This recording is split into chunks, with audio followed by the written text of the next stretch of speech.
Этого, в принципе, и следовало ожидать. Таджикское правительство не меняется. Подписывайтесь на обновления, точно будете в курсе всего самого важного. Международная правозащитная организация Human Rights Watch сообщила, что депортированный из Германии в Таджикистан Абдулла Шамсидин, сын таджикского оппозиционера Шамсидина Саидова, приговорен к 7 годам лишения свободы. Власти Таджикистана о суде над Абдуллой Шамсидином не сообщили. Однако Human Rights Watch в опубликованном 29 марта сообщении отмечает, что сын оппозиционера обвинен в публичных призывах к насильственному изменению конституционного строя Таджикистана. Ранее близкие к таджикской оппозиции СМИ и его близкие сообщили, что Абдулла Шамсидин приговорен к 7 годам лишения свободы. Близкие к судебной системе Таджикистана источники не смогли подтвердить или опровергнуть информацию. Некоторые сообщили, что суда над Абдуллой Шамсидином не было, другие не исключили, что судебный процесс прошел в закрытом режиме. Близкий к таджикской оппозиции новостной и аналитический канал Аздат ТВ сообщил 29 марта, что суд района Сино города Душанбе признал Абдуллу Шамсидина виновным по части 1 статьи 307 Уголовного кодекса Таджикистана «Публичные призывы к насильственному изменению конституционного строя Республики Таджикистан». По данным издания, приговор был вынесен 28 марта.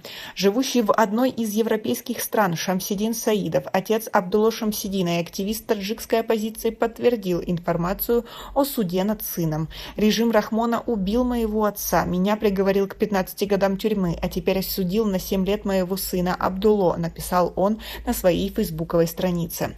Власти Таджикистана официально не подтвердили арест и тюремное заключение Абдуллы Шамсидина. Ранее генеральный прокурор и министр внутренних дел страны заявил, что ничего не знает о местонахождении Абдуллы Шамсидина.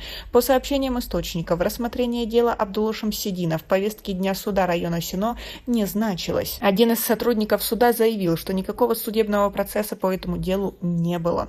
Тем временем Аздат ТВ со ссылкой на свои источники сообщает, что в ходе судебного разбирательства Абдулла Шамсидин признался, что поставил лайк под одним постом и участвовал в акции протеста. СМИ опубликовали некоторые подробности судебного процесса, проверить достоверность которых не предоставляется возможным. В прошлом году в Таджикистане десятки судебных процессов прошли в закрытом режиме, потому никто и не удивился. Абдулла Шамсидин был депортирован из Германии в Таджикистан 18 января этого года. В международном аэропорту Душанбе был задержан и увезен в неизвестном направлении. Спустя несколько дней родные Абдуллы Шамсидина сообщили, что он находится в СИЗО ГКНБ. Его супруга Сумая Перова в беседе 7 марта сообщила, что накануне говорила с мужем по телефону. По ее словам, Абдулла сообщил, что его дело расследуют следователи ГКНБ.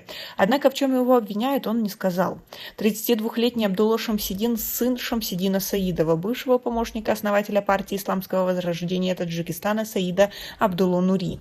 С 2009 года проживал в Германии. Ранее сообщалось, что проблемы у сына оппозиционера начались после того, как он своевременно не встал на учет в миграционной службе Германии. В ПИФТ также признали, что одной из причин его выдворения из ФРГ стало предоставление недостоверных личных данных германским властям. Родные, друзья, а также международные правозащитные организации потребовали освобождения Абдуллы Шамсидина и подвергли критике решения властей Германии о его депортации на родину.